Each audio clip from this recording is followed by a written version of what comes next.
राज्यसभा चुनाव को लेकर बीजेपी की ओर से बड़ी खबर सामने आ रही है। बता दें कि बीजेपी के कोर ग्रुप और चुनाव समिति ने दिल्ली आला कमान को 5 नामों की सूची भेजी है। जानकारी के अनुसार बीजेपी ने सुरेश रुंगटा, प्रेम रंजन पटेल, जगन्नाथ ठाकुर, राधा मोहन शर्मा और दीपक प्रकाश के नाम दिल्ली भेजे हैं। भारतीय जनता पार्टी इन 5 नामों में से किन्हीं 2 नामों को मंजूरी देगी और वे राज्यसभा उम्मीदवार हो सकते हैं।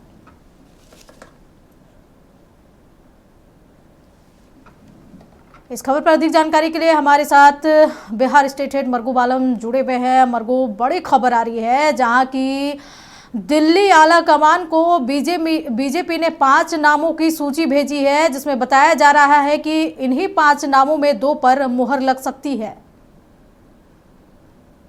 हमारे पास खबर आ रही है अपने सूत्रों से, खबर बड़ी खबर है। और यह खबर यह है कि राज्यसभा चुनाव को लेकर Bharatiya Janata party core group होता है प्रत्येक राज्य में जना, और जो चुनाव समिति होती है वही चुनाव समिति, वही कोर ग्रुप विधान परिषद, विधानसभा, लोकसभा, राज्यसभा चुनाव के नामों की अनुशंसा आलाकमान को करती है।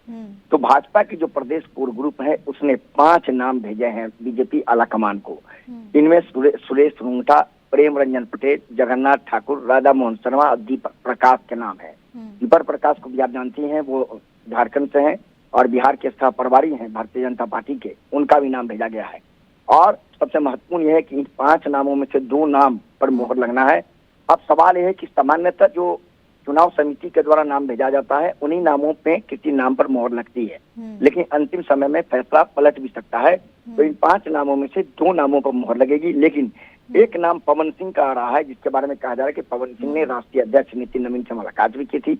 तो देखना है कि इन 5 नामों में से किसे राज्यसभा का टिकट मिल पाता है या आलाकमान अलग से किसी व्यक्ति को। लेकिन जिस तरीके से देखा जाए तो शुरू से पवन सिंह का नाम बढ़ चढ़ के आ रहा था, लेकिन कोर कमेटी ने अपने 5 लिस्ट जो भेजे हैं नामों के, उसमें पवन सिंह के नाम नहीं शामिल है।